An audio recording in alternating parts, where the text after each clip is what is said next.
Welcome, bienvenidos to Golazo. Today, we've got a thrilling lineup for you in this edition, centered around the fiercest matchups in football.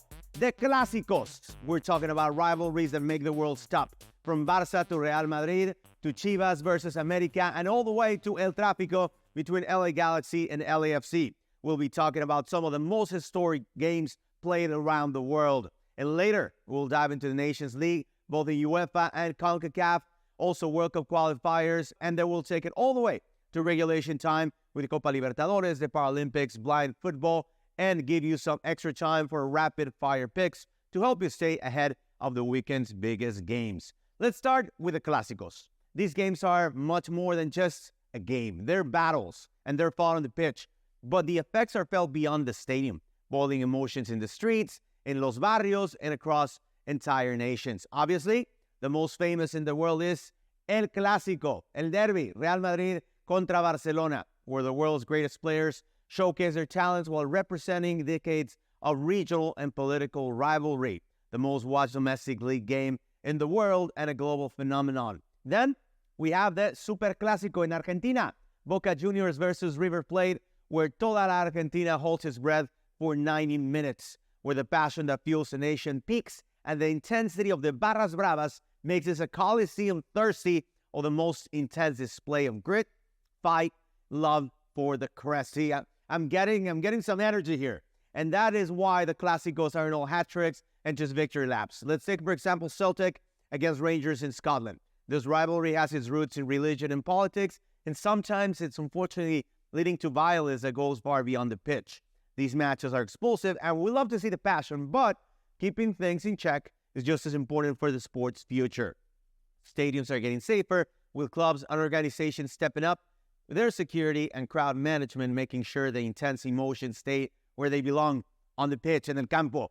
And with that, we bring it closer to home. In Mexico, in Liga MX, the most important game of the season, Chivas against America in the Clásico Nacional. So to help us dive deeper into these matchups, we bring in our special guest analyst. Let's give a warm welcome to my compa, Marcelino Ortiz, journalist, producer, etc., and expert of football, soccer, however you want to call it. Mi compa, how are you? ¿Cómo estás? Very good, Francisco. Thank you for having me. I'm very happy to be here in Golazo today.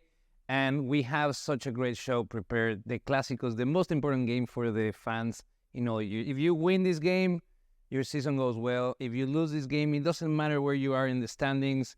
The pressure will start piling up on you. And before we dive into specifics and this weekend's game, let's talk about what Chivas and America mean to all of Mexico, right? So you have Chivas, a team that during their Campeonísimo era in 50 years, they won 8 titles. But since then, they've only won 4. And every 10 years, right, from 86 and on. America, however, they're looking for the three-peat. They're the team with the most titles in Mexico. Can you tell us a little bit of the background, what this Clásico means to the whole country of Mexico? The fandom in Mexico has been built around this game. This game has transcended and has also illustrated 2 different styles of building teams, right? We have in one side Chivas, a team that has been built on the idea that only Mexican players should be lining up. That has evolved. Now we have players like Caldwell with a Mexican passport. But in the other side, we have America, a team that has been built with the support of a TV network that has been able to bring the top players of many eras to their teams. Some of the biggest names in the game has played in America. And so that unbalance has created a dynamic that has always been very interesting for the fans. Let's not forget that if you talk about Guadalajara, you also have to mention the Clásico Tapatío that dates back to 1917. Chivas, with already 11 years of existence, faced this Atlas new team, amateur. First year in existence, they beat them 18-0. And from there on, that was the origin of the Clásico Tapatío because they couldn't get over it. But we also have the LAFC Classic this week.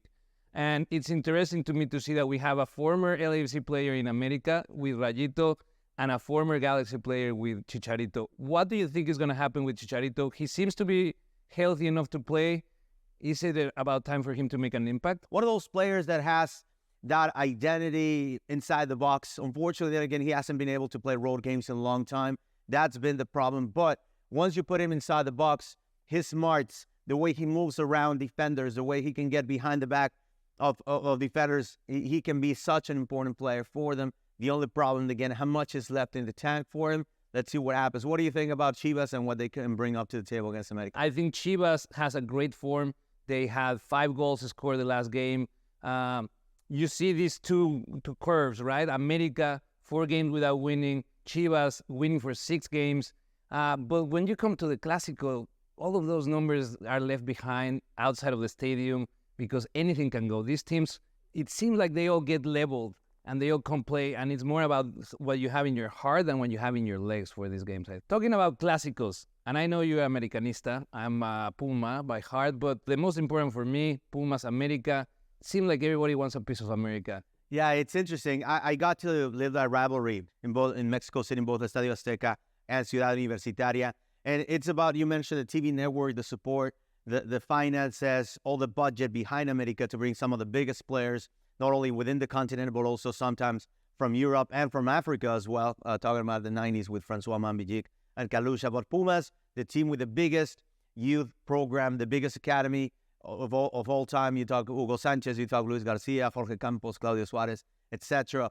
The way the guys from the university, from the college, from one of the main college in Mexico, they live in, they just hate America. And sometimes some of those players switch allegiances, and the way they're talked to and the way people just tell them off when they go to Ciudad Universitaria, when they go back, it's just crazy, man. I think that switch between Pumas and America is one of the most dangerous ones because the Pumas barras, they would not leave you alone for the rest of your days.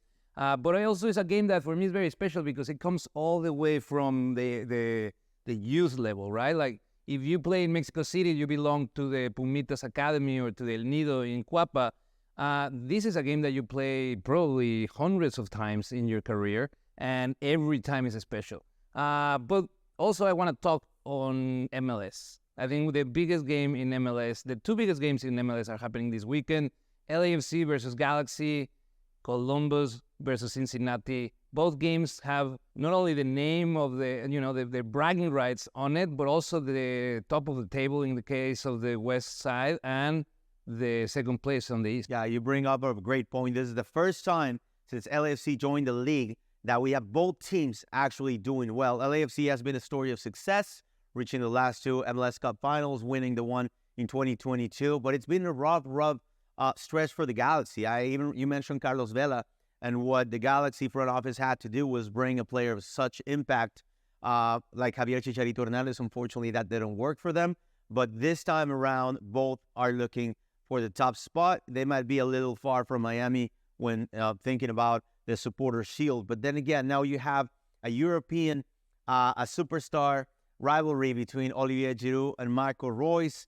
Can't wait to see those two face off again. That's right, Francisco. This game is going to be so important in the aspirations of both teams. They have had great players in the history of this game, and we've been spoiled to see the level grow and grow. So I'm very excited. Another game that I'm very excited to see is the Columbus versus Cincinnati. Also fighting for second spot. Like you said, Miami is way ahead of everyone else in the supporter shield. I don't think anybody's going to get it. But that other game, the Hell is Real Classic, is also a great game to watch this week. Possibly the best label in all the Clásicos. Hell is Real. Luciano Acosta, former MVP, against Cucho Hernandez, an MVP candidate for this year. So we'll have 2 massive Clásicos this weekend. Chivas against America and El Tráfico. These matches could be very, very important in defining the season for all 4 clubs, and you won't want to miss a second of the action. So stay tuned for a rapid fire picks later, where we'll break down our predictions for these weekend's top matches. All right, Marcelino, so great Clásicos coming up our way. September 14,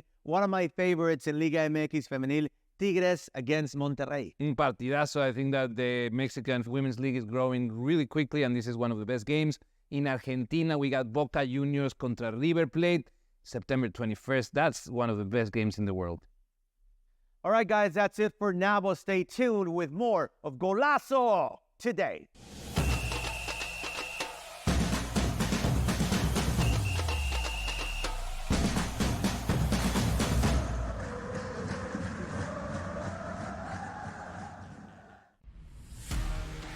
You know what? What can one of these quarterbacks or wide receivers do for me this year to make a wager it's got to be the running conditions there for Jaden Daniels. In regards to Jaden Daniels, you know I was on him in regards to the Heisman Trophy. I actually think he's going to do it on the ground, through the air, 40 touchdowns, 4 interceptions, playing in Cliff Kingsbury's offense where he wants to spread it and throw it. I think he's going to put up dynamic numbers. Pro Football Today, only on SportsGrid.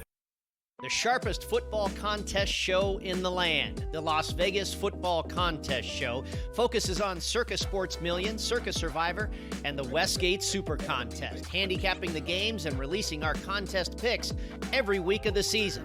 With 2 former Super Contest winners, Brady Cannon and James Salinas, a former NFL player, Mike Pritchard, and over $1 million in contest prize money won combined, the Las Vegas Football Contest Show will have you prepared this season like none other. There is going to be an energy to game time decisions that you will feel night in and night out. We're going to go through every single thing, and I've got a great team behind me that's going to help me get the job done. I want this to be the place that people come to. We are going to hit every single one of those markets that you need to know about. There is not going to be a better place, I promise you, than Game Time Decisions. We will have everything at our disposal, and we will use that to our advantage. I'm Kevin Walsh. Tune into Game Time Decisions from 6 to 8 p.m. Eastern on SportsGrid.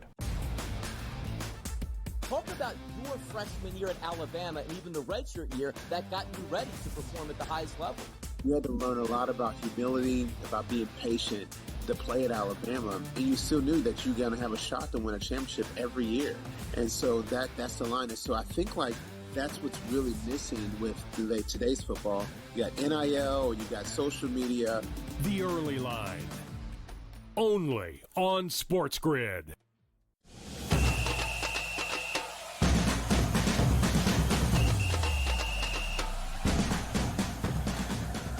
Welcome back to Golazo today. I am Francisco X Rivera. So glad that you can join us. Now it's time to shift our attention to the international stage. On one side, we'll have the UEFA Nations League and the CONCACAF Nations League, where teams are battling for crucial points and pride. And talking CONCACAF, it is very, very important to talk about 2 new coaches that will be giving it all or trying to give it all for their respective countries. Marcelino Ortiz with us once again, compa. Welcome back. We have 2 coaches that have been in the center stage in Europe, around the world, and now they get a chance to coach in CONCACAF. Mauricio Pochettino, on one hand, with the U.S. men's national team, Javier El Vasco Aguirre for the 3rd time with Mexico. What are your thoughts of these new 2 guys taking the helm of these countries? I think that for me, it shows clearly what it's different from the U.S. national team and the Mexican national team. Mexico, for decades now, has been looking into the past to bring the solution to a problem that is in its lowest performance level that we've seen in a Mexican team in a long time. When it comes down to this rivalry, we're talking about Clásicos, the CONCACAF Clásico, U.S. versus Mexico. And then we see the U.S., a team that as an organization has been improving constantly year after year, trying to professionalize the pathway to the national team, bringing, as we see now, top coaches, believing in the European style of play, believing in a pipeline of American players in Europe as soon as possible so they form over there. Now the U.S. has dozens upon dozens of players available. Now Mexico is catching up to that. And we hope that Vasco has some blast from the past to see if we can catch up. Yeah, taking it back to the U.S., I mean, there's some success with local coaches, from Steve Sampson to Bob Bradley to Bruce Arena. Unfortunately, the Greg Berhalter era did not end as we thought it could. But now they bring another international coach in Mauricio Pochettino. I don't know how that's going to work out. Let's see if that gives the U.S. that boost that's needed. I mean, when I first came to this country, before I moved here, I wanted to move here. It was the mid-late 90s. I thought the U.S. is going to win a World Cup in 30 years. The infrastructure, the finances, all the backing from the federation. But I think that development has not been what we expected it to be a few years later. Definitely, I think that we are falling a little bit short of the expectation that people had on the U.S. team. Also, we have to, put things in perspective. The American fan is used to having some of the most dominating teams in other sports, so not to have it. But if you see on the side of the women's team, a team that has dominated at the national level for decades, a very interesting link happens. now we are living on the era of the United States of Chelsea, because both the men's national team and the women's national team are being led by former Chelsea coaches, which is very, very interesting to see a couple of coaches that have worked in the past together and in the same club in the women and men's side. Now they're going to do the same with the United States. I think that this is a clear message from the U.S. soccer that they are looking to have a great performance in the World Cup. This is a great statement for the U.S., and I think it puts them ahead of Mexico in the CONCACAF. Alrighty, so from CONCACAF, let's go cruzando el charco, as we would say. Let's go across the pond. Let's go to Europe and the UEFA Nations League. Some teams continue to deliver, and there was a game that cost just too many expectations. Much hype with France beating Belgium 2-0. That was the rematch of the 2022 World Cup, or the 2018 World Cup semifinals. What do you think about that match? I think it was an exciting match. We see that France are becoming more consistent in the international stage. They have still that fresh pain of not winning the final in the World Cup, and that's what is going to be fueling them. I feel like Mbappé is at a level that is going to be hard to stop. But, talking about individual talents, if we go to the England game with Harry Kane, 100 games for the English team, scoring 2 goals. His next goal is 100 goals with the English team. Do you think he's going to achieve that? Well, I mean, he's just incredible. Harry Kane came at a time where the England national team really needed a striker. I mean, historically, they have too many of them. Gary Lineker, they've had Alan Shearer, etc., Wayne Rooney most recently, Michael Owen. So there definitely needed to be someone that took the baton. With Tottenham Hotspur, obviously one of the top teams in the world. Now he's switched over to Bundesliga, but he didn't need to be playing for Chelsea, for Manchester United, for Manchester City to show what we can do for Liverpool. It's been just incredible. We're hoping that he breaks too many records. But talking about a team that has broken too many records and won too many titles in the world stage, Germany. It is, I feel, like a new era for the German team. 5-0 against Hungary. Musiala, Wirtz with a dominating performance. Do you see this new class of players, this whole new generation of players? Spain led by young players, Germany led by young players. It's very interesting to see that these faces are going to be the ones dominating the field for the next 5-10 years. And there's one more team that we cannot leave behind, because these guys are going to be favorites throughout the tournament. And that's the reason why I brought a jersey of La Roja from 1994. They were controversially eliminated by Italy in the quarterfinals back then. But anyway, let's talk about what they have now with the young players. It seems that they're having fun again. I think that team from 2010 was pretty spectacular, especially the Barcelona players in the middle, from Xavi to Iniesta to Busquets. But it seemed that the camaraderie was there, the chemistry was there, and it seems like these guys are having fun once again. I think that's the most important thing on a team that wants to dominate. They need to enjoy the game as much as they control it. Incredible performances. They won 4-1 against Switzerland. They went scoreless against Serbia. A lot of dominating performances on the Nations League. Great surprises like San Marino winning their first game that allows them to be on the top of their group. And we can also speak a little bit about CONCACAF. Mexico winning 3-0 on the first game of the Vasco Aguirre era, and then tying with Canada 0-0 on a game that has a lot of promising. Alan Mozo coming back to the national team after 5 years. Malagón with a spectacular save. Are you confident that Mexico has what it takes to be a good host in the next World Cup? I think the issue is not if I am confident. The issue is if the fans are confident. We saw 2 lackluster attendances. First at the Rose Bowl, where I've called many Mexico games and I've seen it packed all the way to the top, and also Arlington Stadium, Cowboys Stadium, one of the most majestics and spectacular stadiums around the U.S., around the world. It looks sad, but it is what it is. Also, the U.S. losing to Canada as well. It seems that now Canada is the top team in CONCACAF, at least for now. When you talk about Alphonso Davies, Jonathan David, Jakob Schaffelberg, etc., this team is for real. So let's wrap up this second segment of Golazo today, and we'll be back with our rapid fire picks here. So stay with us on Golazo today.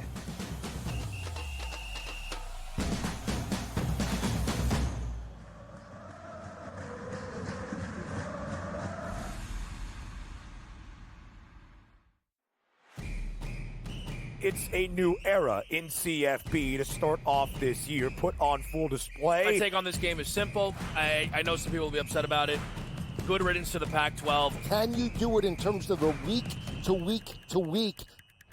I don't see a pathway for this team to miss the college football playoffs. We want to make sure you have those best bets in the entirety of our betting cards. That was thinking! But he had that program was already going there! Only on SportsGrid. Talk about your freshman year at Alabama and even the redshirt year that got you ready to perform at the highest level. You had to learn a lot about humility, about being patient to play at Alabama, and you still knew that you're going to have a shot to win a championship every year. And so that's the line. And so I think like that's what's really missing with today's football. You got NIL, you got social media. The Early Line. Only on SportsGrid. Everyone had him Rookie of the Year, Offensive Player of the Year, Bears are going to the Super Bowl, Eberflus Coach of the Year. He was terrible. If he's going to be a success, he's got to play within structure as much as possible. I get it. If the pocket breaks down, throw off the platform. That's fine. But within structure, when the play is there to be made, you need to make it, and he didn't do that. Pharrell Coast to Coast. Only on SportsGrid. 147 yards against the Jets and a touchdown? Man, the numbers are incredible. It's the Shanahan connection, and that's just what it feels like. And, Jordan Mason came into that game with a career 5.6 yards per carry. He's always been a very tough runner. He's always been good when called upon in small doses. You mentioned the yardage, which was impressive, but 28 carries. That's what I'm looking at. Newswire. Only on SportsGrid.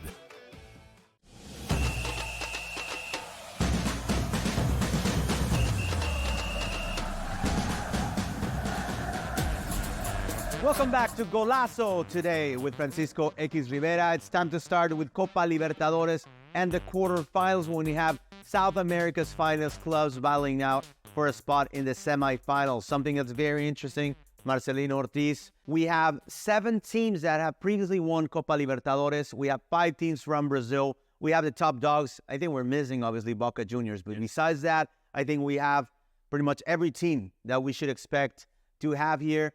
Which are out of these 4 matches, which one are you expecting the most? Oh, Colo-Colo contra River Plate. I feel like it's the one that stands out because it has less Brazilians in it. I think these are 2 teams with an incredible legacy. Both of them represent some of the oldest traditions in South America when it comes to soccer. La afición de River is expecting the win. Colo-Colo is going to try to take advantage of the current form of the team.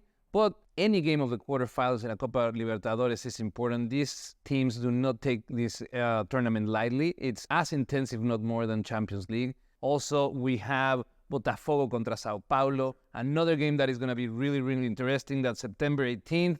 How do you feel? What do you feel like is the team to beat in this Copa Libertadores? I got to piggyback on your point of Colo-Colo against River. I mean, you talk about the tradition of River Plate with Enzo Francescoli, Daniel Passarella, and now Marcelo Gallardo coming back in his second stint to manage River. This is a team that could actually make some waves. And obviously Flamengo, another team that has been part of that tradition recently. Gabriel Barbosa has been a superstar there. Pedro as well. So I can't wait to see what these quarterfinals have for us. Flamengo contra Peñarol. I think that's going to be a very interesting game. There's a tradition. Brazilian teams and Uruguayan teams always offer some of the most intense rivalries. And I don't think this is going to be any different. Well, I wouldn't be, or you would not be too wrong, because out of the 8 teams involved in this quarterfinal round, Peñarol is the one that has won the most Copa Libertadores titles with 5. So then again, plenty of action coming up in the next few days, and we'll obviously have that covered for you here on Golazo today. But switching gears, before wrapping this up, we're going to go to an event that was very, very special, witnessing the finals of the blind football tournament, the final, France and Argentina, yeah. Los Murciélagos. Unbelievable. What do you think about that? I love it. I think from the first moment that I saw this tournament happen, I was very engaged with it. And to see that the sport is being open, I'm an advocate for access on the sport to get more people to play. And this was very heartwarming to see. And the tournament was very competitive. We saw France beating Argentina. at the end. Brazil, 5 times champion, didn't make it to the final. But I think it's time for something that they promised me that I will get to do today, and I'm very excited about. You feel at home, and that's really the main intention of having our guests. They have to feel at home, but there's just one condition. Yes. They have to go through a rapid fire picks. I'm ready. Are you ready to go? Ready to go. All right, perfect. So let's see what we have for Marcelino. Our production team is first of all going to give us River Plate against Colo-Colo. I'm going to go with River Plate for that one. LA Galaxy against LAFC. LAFC is going to come back to the victory column on this weekend, and I'm going to go and say that it's going to be a 3-1. Liga MX, Chivas against America. Chivas, I think they have the better form, and America is going to fight, but I don't think it's going to have enough players to make it. Okay, something that we're going to cover next week as well, Copa Libertadores, Flamengo, Peñarol. Peñarol. Okay, Fluminense against Atlético Mineiro. Atlético Mineiro is going to be the surprise. Botafogo against Sao Paulo. Botafogo. I think Botafogo has the edge on this one. Hell is real. MLS, El Clásico, Columbus against Cincinnati. Columbus, I think, is going to get this one. Cincinnati is playing really well, but Columbus is going to be thirsty for revenge after that weird loss in Seattle 4-0. So I'm going with Columbus. 2023 Leagues Cup champ Inter Miami against MLS Cup finalists in 2022 Philadelphia Union. I think Miami is unstoppable. They're going to win 3 points this weekend, and they're going to win the Supporters' Shield. All right, let's go to Europe now. Arsenal and Tottenham. Arsenal. The AC Milan or AC Milan versus Liverpool, because the Champions League is also coming up. It's the championship edition. We're going to be talking about it. I'm going to go with Liverpool because they are just too good. Manchester City against Inter Milan. Manchester City, Haaland is going to score 2 goals. Club Brugge, Brujas against Borussia Dortmund. Borussia Dortmund has the edge on this one. All right, Paris Saint-Germain against Girona, the surprising team of Spain. I think Girona, unfortunately, PSG doesn't have the best record on champions, so I'm going to go with Girona because they are up, hot and coming. Atalanta against Arsenal. Arsenal. We have Feyenoord against Bayer Leverkusen. Bayern Leverkusen for sure. Atletico Madrid against RB Leipzig. Atletico Madrid, I think they have a very, very strong team. And last but not least, AS Monaco, the former team of Rafa Marquez, against another former team of Rafa Marquez, FC Barcelona. The new assistant coach for Mexico. I'm going to go with Barcelona for this one. All righty, man. That was great. Thank you so much. Time with you again. Thank you for having me. Very happy to be here in Golazo today. I hope it's not the last time. All righty, then again. So plenty to cover in this show. We're going to need more than half an hour. But then again, it's been an incredible week of football to share with you today. On behalf of our great production team, our guest Marcelino Ortiz, we want to thank you for joining us once again on SportsGrid. We'll see you next week on Golazo Today.